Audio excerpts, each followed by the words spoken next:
What is good, ladies and gentlemen? And this is another episode of the Unhinged Wrestling Podcast. Impromptu. I didn't plan this one out, what I was really going to talk about. And so we're just going to go off the cuff. The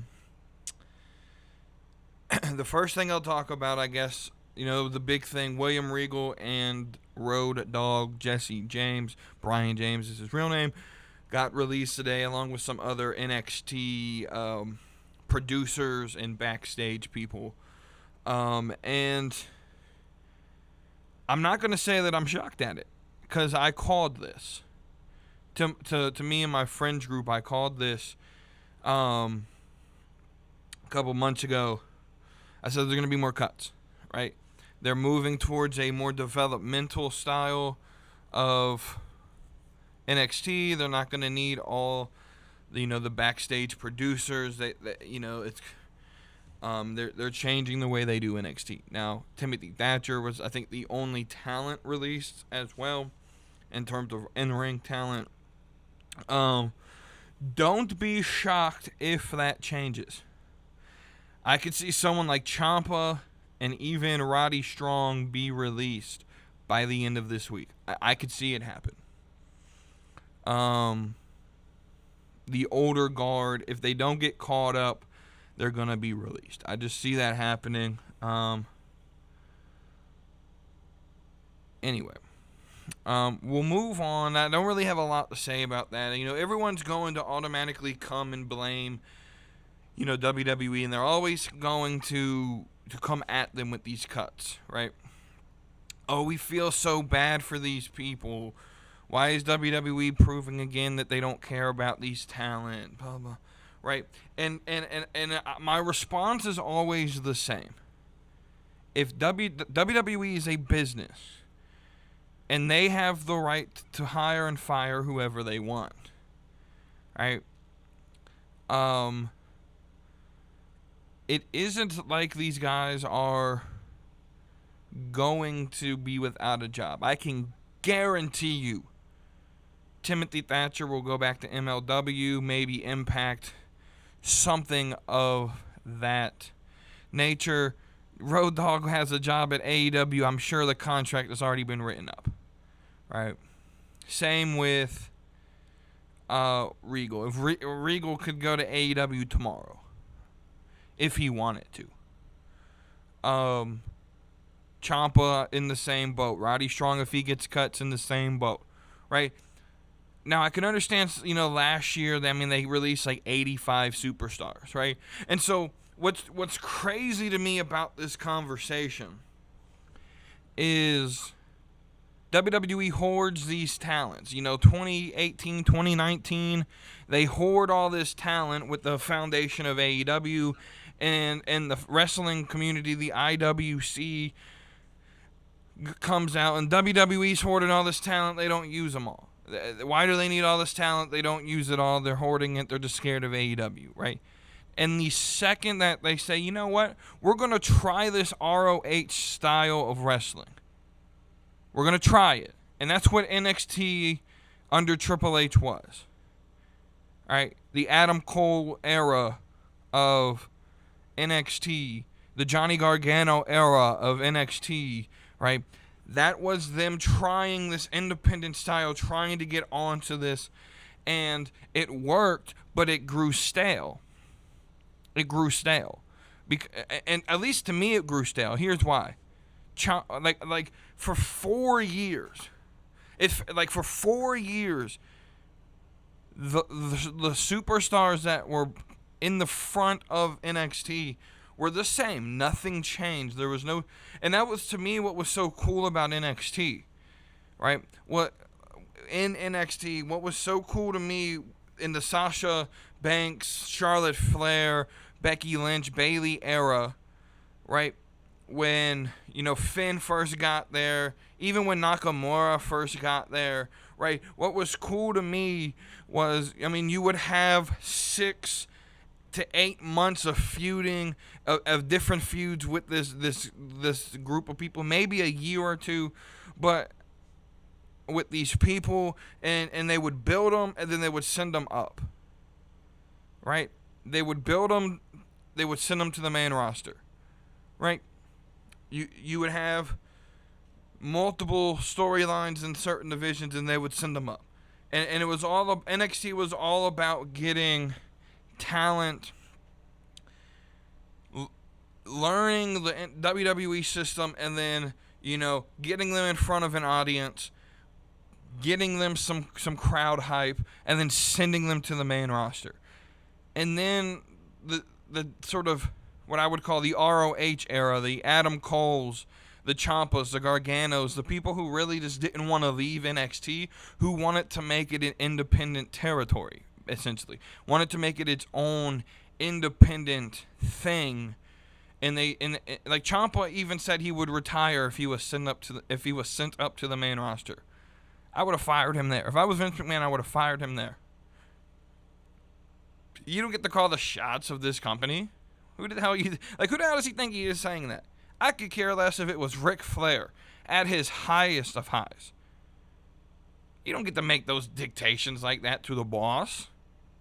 I would have fired him right there, even if he was champion. Right? It wouldn't have bothered me. You could put the belt on someone else, right? But I called this. I said when Ciampa drops the belt, there's going to be cuts. And Ciampa's probably going to be on that list. So if superstars do get cut on Thursday, Ciampa, I'm not going to be surprised to see his name. All right, so I know I've said in previous episodes, if you go back and actually listen on some of the audio episodes, I don't talk about AEW a lot because I don't watch the programming. But I do got a story about this episode, and I do got some ranting to do. It's the reason why I sat down and said, hey, I'm going to do a podcast at 11 o'clock at night. Right? I was getting ready to go to bed, and I was sitting in my chair watching. I have a bunch of shows that recorded over the weekend, and I was sitting there watching some of them, and I was scrolling through Twitter, and I was like, you know what? We're going to talk about some of this stuff. I'm going off of mainly fan reactions on Twitter, and I've seen some clips and stuff. So the first thing is the Jade Ruby match. It looks like they gave Jade the belt. Congratulations. I do agree she's green, but she's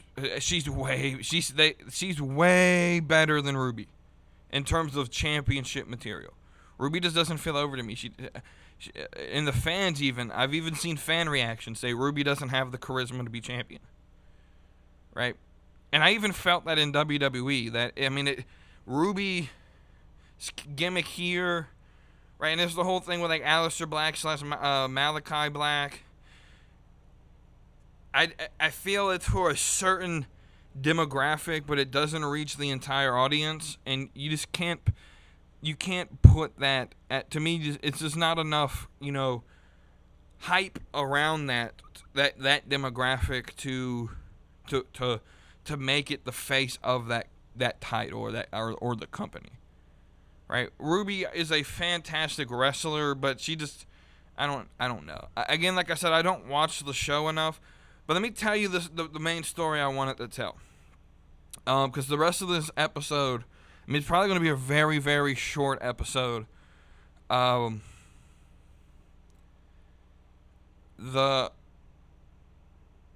main point of this episode is going to be me talking about the Tag Team Championship match on Dynamite tonight between Luchasaurus, Jungle Boy, Jurassic Express, and the Lucha Bros.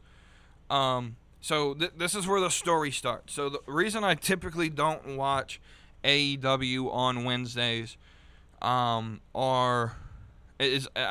so to me, and this goes with any sporting event, and I do consider wrestling in that category of things where spoilers will be out. Like if I can't watch a game live or a fight live, or if I don't watch NXT live, right, or something like that, I don't watch it. I just read the spoilers and the results because they're already out there, right? I don't understand the people. Like, I know people who will record a football game and then continue to keep up with the score.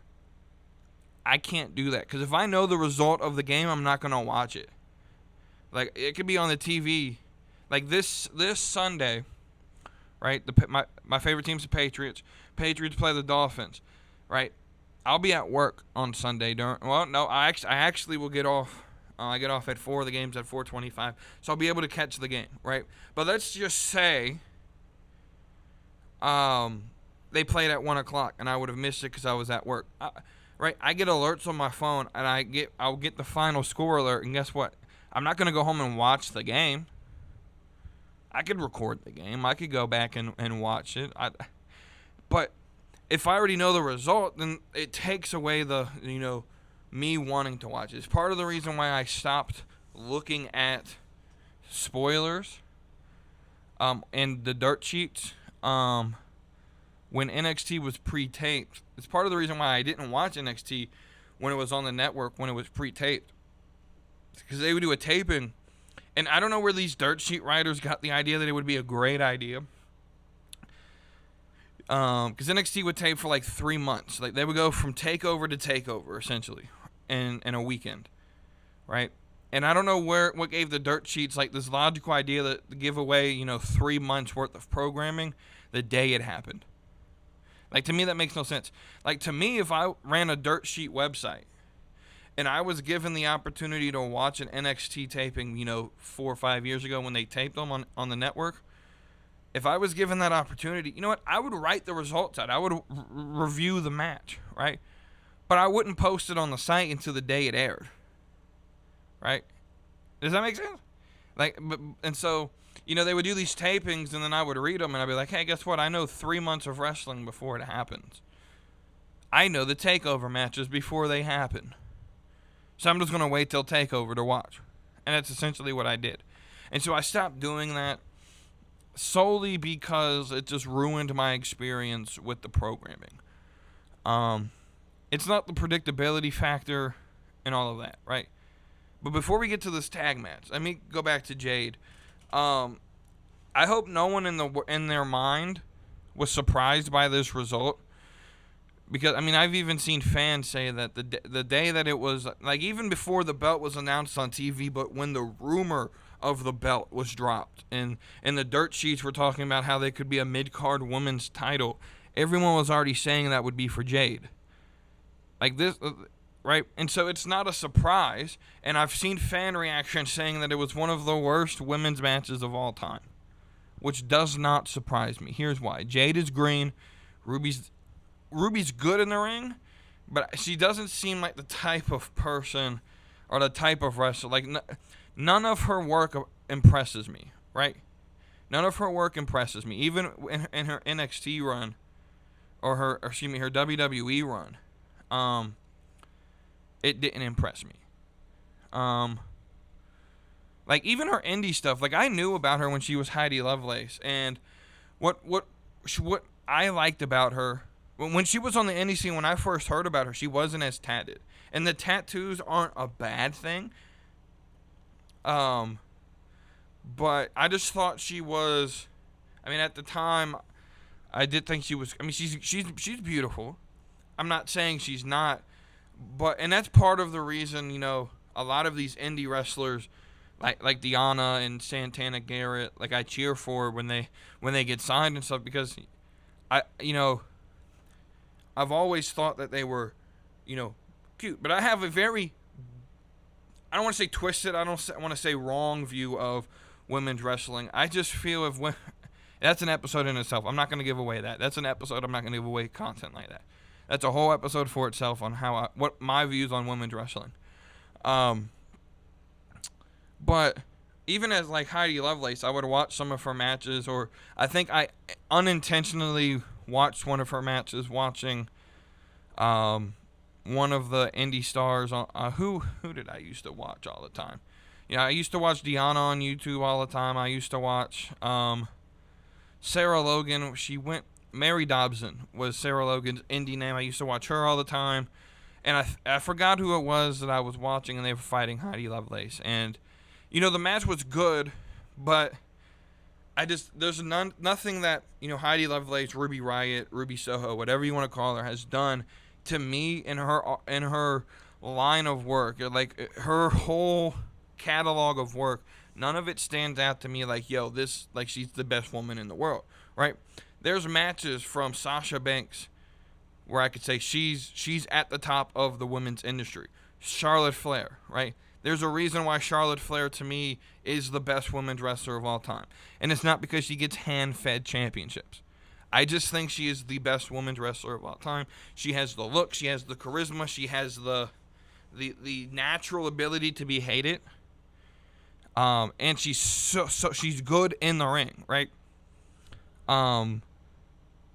And so anyone who would sit here and say that, oh, I thought Ruby was going to win this belt, you just stop watching. Like, this was relevant. I don't even watch the programming, and if you could have told me, hey, they're having a TBS a women's champion, or TBS title is the women's mid-card belt.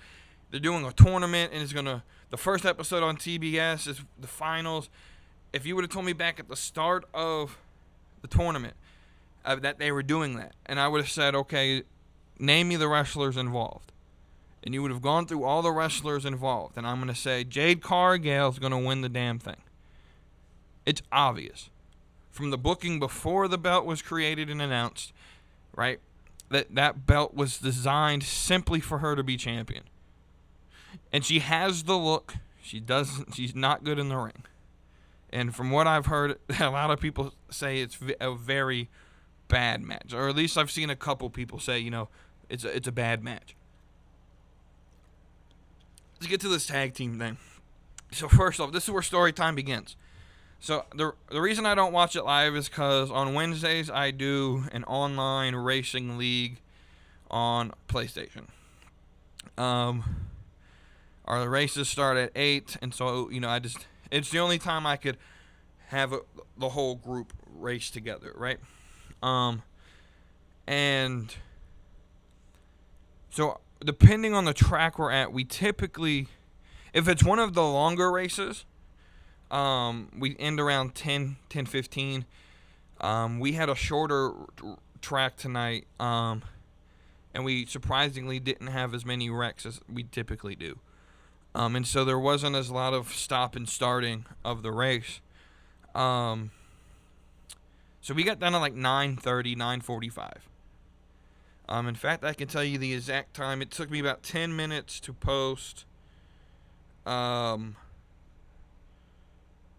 the points and stuff. I sent it at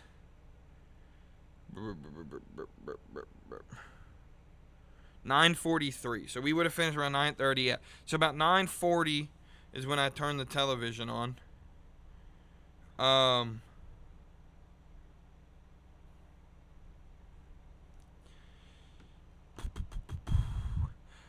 And I don't know how YouTube TV does it, but it was initially on TBS, on Dynamite. I don't know how because, most cable, like, it'll start up and be on whatever the last watched network was. YouTube TV doesn't do that. At least mine doesn't.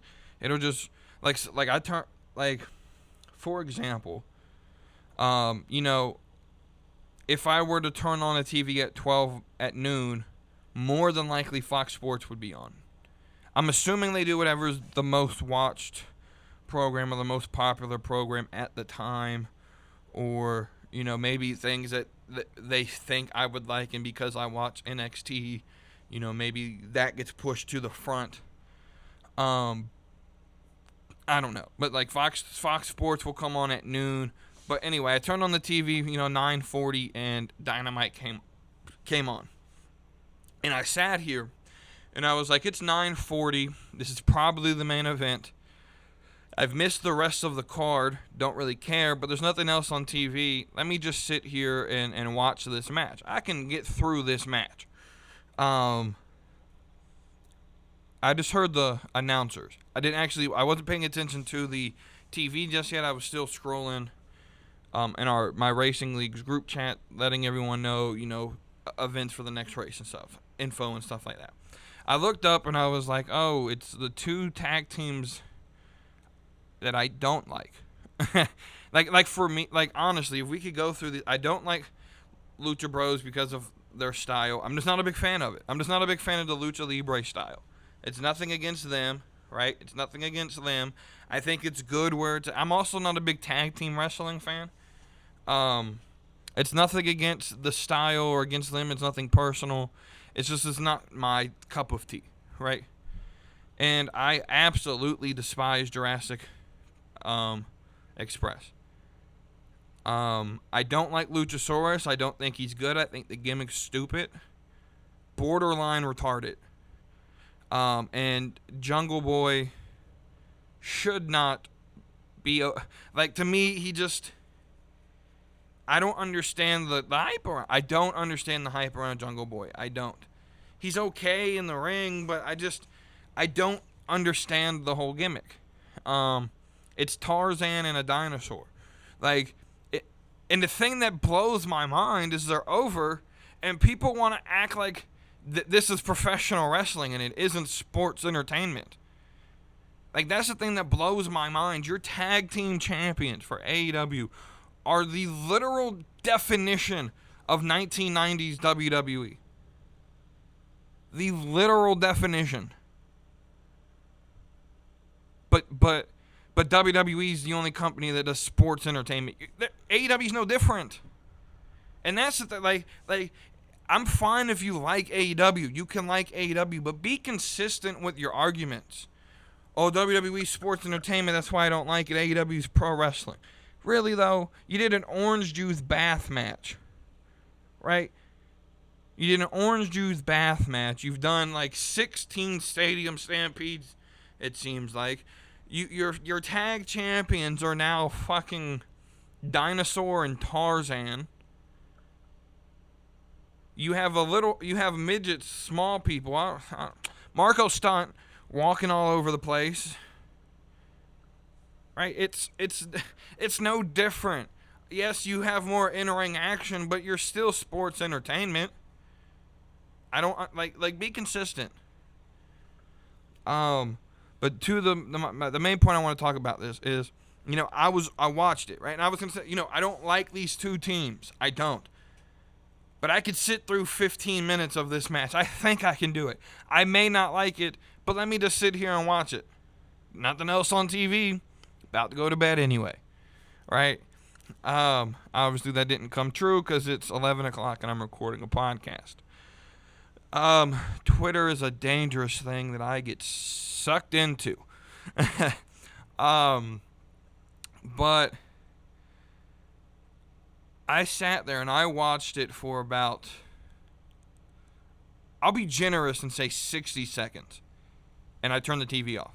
I did. I swear to God I did. And here's why.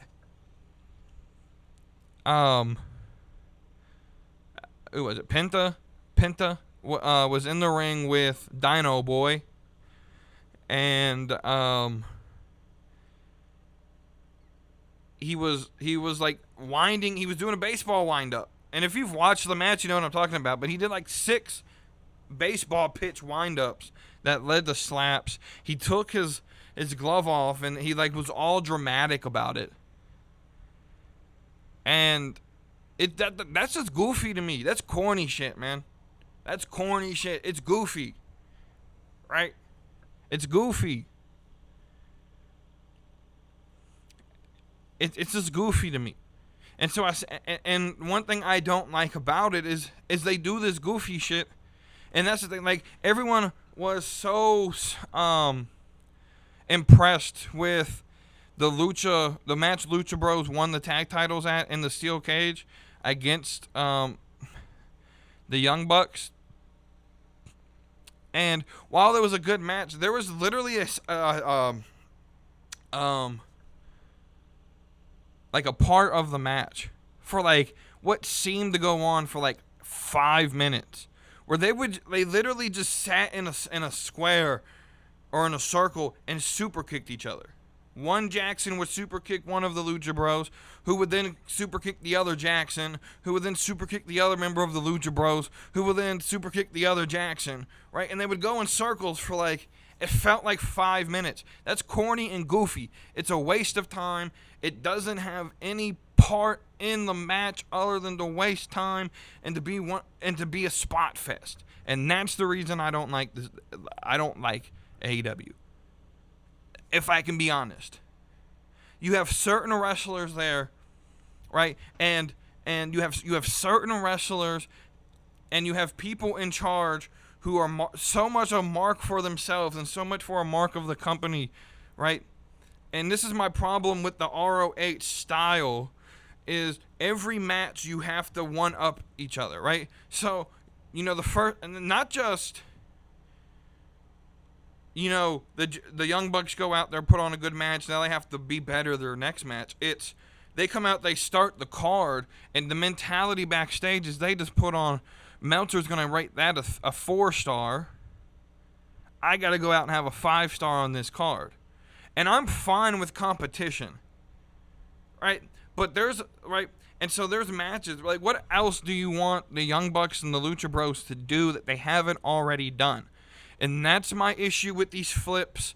And that's my issue with these, the 20-foot ladder shots or jumping off jumbotrons right? And this is for all companies. I think it's corny when everyone does it, right?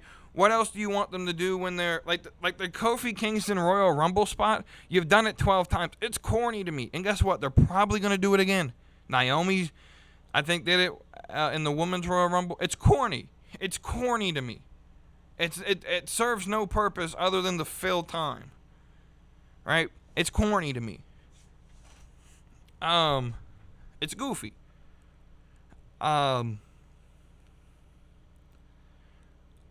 the problem with this style is people are so busy and so motivated to one-up each other on every match. Injuries are bound to happen, right? Everyone, right? And this is one of those things where, like, the tope suicidas, right? People like every once in a while you'll see one where it gets botched and the person breaks his neck and dies or something. It happens a lot in the lucha style. I think it was L.A. Parka or L.A. Park. I think it's L.A. Parka. That was the last one that died from doing a tope. Like, what the hell do you expect? What the hell do you expect when you're risking your body, you're doing these dangerous things? Like what did Daniel Bryan expect to get out of diving out of the ring and smacking his neck straight into the barricade? Like, every single match he was in, he would do it. Like, what the hell did you expect? Of course you were going to be fucking sidelined. Right? I just, right? And people complain all the time when people have these career-ending injuries. Look, I understand there's a lot of things that are freak accidents. But maybe we should look at the style of wrestling we're cheering for and think maybe, just maybe, that's the reason people are getting hurt. I understand freak accidents happen, right? Prime example is the Lucha Bros. And look, I know it's going to make me sound like a dick when I say this. But I feel bad for Fenix because he wasn't the reason it happened. I personally don't think it's his fault. He tried to brace his fall because that big-ass dinosaur y'all love to cheer for, fucking green as hell. Want to call Braun Breaker fucking green. I know so many people that, Braun Breaker's too green. Yeah, but so was that dinosaur. So was Jade. Everyone's congratulating Jade about winning the championship, right? Everyone's congratulating Jade about winning a championship when she's just as green, if not more green, than Braun Breaker. And everyone bitched about Braun Breaker winning the title last night, for the most part. I know people who were like, he's only had 10 matches, he shouldn't be champion. He's too green. And see, the difference is with the two is, this is Tony Khan's old word. We don't have a PC. This is the PC. First off, shut the fuck up. Second, Second is, okay, so if Dynamite is your main show, right, and you don't need a performance center, right, everyone that steps on the TV should be perfectly fine in the ring. And Jade is not. She's greener than hell. This is not a diss to her. I think it has a lot to do with the fact that she doesn't wrestle on the indie scene. She doesn't get a lot of training, and when she wrestles once a week, if she even wrestles every week, which she doesn't, but it doesn't seem like she's getting at least a lot of time on TV to wrestle, and Lord knows what type of training she's getting, right? And I mean, and I hate to bring this situation back up, but that's part of what Swole was complaining about in her podcast, was that the women in the women's division were asking for, like a training center or days to just work together so that they could get chemistry, and it seemed to go on deaf ears, right? And then you wonder why Statlander to me, first off, the gimmick dumb as fuck. Again, sports entertainment, you got a fucking alien, right? But she's green as shit to me. Jade's green as shit to me. Britt Baker's green as shit to me. Right? And a lot of them don't wrestle on the indies. And and a lot of them, when they're on Dark, they wrestle, they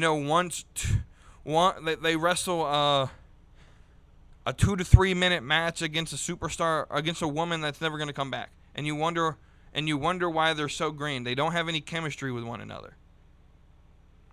Right? You could say all you want about the talent in the PC, but at least, these people trained before, and they have the ability. If I were to sign with the PC right now, right, I have the ability every single day to go to the PC and train. And with as much money as the Khan family has, you would think they would build a training facility for their wrestlers. You would think as a perk of being an employee, you would have a gym or a training facility. Fuck, you own the Jaguars. You're right. Give them the practice facility during the off season. How hard is that? Shit. Right? Back to these injuries. With the style that the wrestling fans want, you're bound to get injuries. And what happened to Fenix is a result, to me, of putting that green-ass motherfucker in situations like this. He overshot the table, right? And I've seen more fan reaction saying that than saying that, it was just a freak accident, right? He overshot the table. And here's my thing. If you didn't have to have the spot fest to outdo each other every week, right? I'm sure the pep talk backstage was debut show on TBS. That dorky ass motherfucking Tony Khan with his glasses and shit. It's the debut show on TBS. We got to go out there and put on our best show. Well, you just lost one of your best. To me, Phoenix had a great singles opportunity to go for the TNT title. If they just when Penta was injured or was taking time off or whatever that situation was, Phoenix to me did a good job by himself. Right? Now I don't know if the arm's broken or not. It bent the wrong fucking way. I didn't see it snap. So it could have just been a hyperextension. I don't know how flexible his arms are. It's definitely the connective tissue is definitely damaged. I'll say that. It will require surgery of some sort. It didn't look like it was a compound fracture. It didn't bust through the skin that I could see, right? But yeah, this is definitely, and this isn't the first person Luchasaurus has injured. There's entire videos on YouTube of Botchasaurus botching moves, right? There's a reason WWE does walkthroughs. There's a reason that WWE does walkthroughs of every single match. It's not saying that freak accidents don't happen. Ricochet just busted Ridge Holland's nose. That was a freak accident. That in and of itself was a freak accident. But again, that spot wasn't even needed. That spot was not needed at all. It was not needed at all. I need y'all to understand that. Some of these spots just aren't needed. And what's crazy is is in the Usos match. I think that was the only other tag match on the card, right? Or was it? No. It was the Randy Orton match. The Raw Tag Team Championship match at day one. Literally like 2 hours later, after Rich Holland, like the same move, and I mean you've seen it, you know, one guy steps up and launches the guy in the air and he flips, right? The same move was done. The same move that busted Rich Holland. Like if I was McMahon, I would have said, look, we're not taking any of the chances. We're not doing that shit. Right? We're gonna change this on the fly. Just remove that spot out of the match. And I'm not saying that every single match. I don't know how it is in WWE, but there's certain things that WWE just like to me they're not super spotty. There's still parts that are a spot fest, but a lot of what are done are walkthrough. They do walkthroughs of the match, and even then, everyone complains about, you know, rematches after rematches after rematches. They do that to build chemistry. Now, ultimately, I think you could do that during the week. You know, if you're on Monday Night Raw, spend Tuesday, Wednesday, Thursday, Friday, especially now that they're touring again. Just do those, right? I'm a big fan of, like, your televised shows should build the story and not necessarily show a match. That's just, you know, my philosophy. But yeah, this injury, man. First off, it was bound to happen with the style that AEW pursues. And as bad as I feel for Fenix, because he got put in a situation with the guy that's green as shit and has botched before, right? And it apparently they weren't even supposed to win. They only won because you just broke the motherfucker's arm or destroyed it. It's destroyed. He's out for at least a year no matter what the fuck's going on. Right? But apparently Brody King was supposed to debut with the House of Black tonight and attack the Lucha Bros. The Lucha Bros were supposed to retain and the House of Black were supposed to debut. Right? So Lucha not only just, you know, ruined, not only did he ruin Fenix, you know, the next year of Fenix probably won't be seen again to the end of 2022, if not the beginning of 2023, right? But Brody King's debut probably is now going to be pushed back to Rampage, which is going to suck because that's only, I don't even think it'll happen on Rampage because, you know, only 500,000 people watch that, right? And so it probably is going to get pushed back to Battle of the Belts.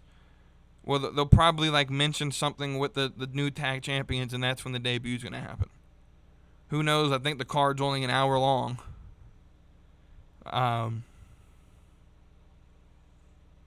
But yeah, I mean, I don't want to sound like a dick. I feel bad that Fenix got hurt. But I mean, that's what happens when you do that style. You take risks that aren't necessary.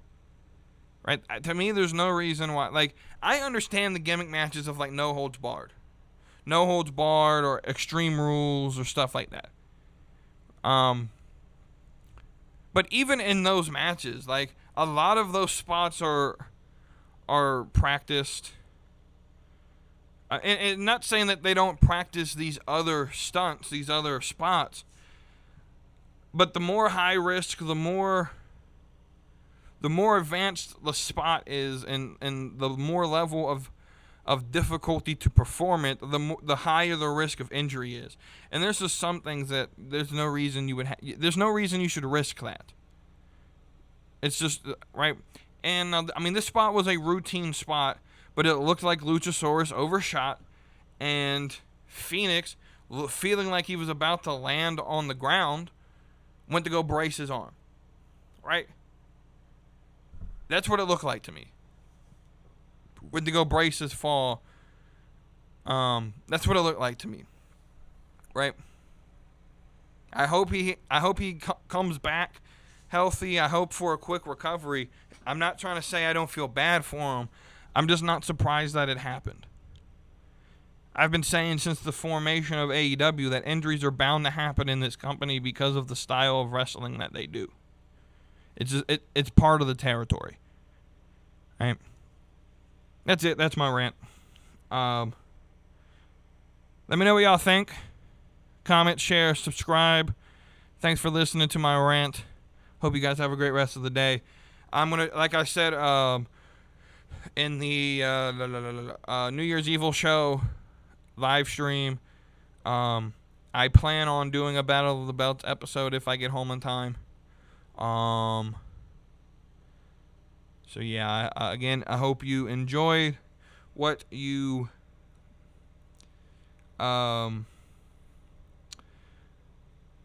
I hope you enjoy that show. I'll be there live. I'm not a big AEW fan, but I'll be there live. I go every time they come to Charlotte just for the hell of it. Stay tuned for that episode. It's either going to be up Saturday real late or Sunday early in the morning. Like I said, follow me on Twitter at UnhingedWP, UnhingedWP. Unhinged Wrestling Podcast on YouTube. If you go to the Twitter, all the links are posted on Twitter. That way you don't have to search it. You can just find it, right? On the Twitter. Again, that's Unhinged WP. Thank you for listening. I hope you enjoyed. I'm Randall Beatley. This is the Unhinged Wrestling Podcast. And I will see you on the next episode.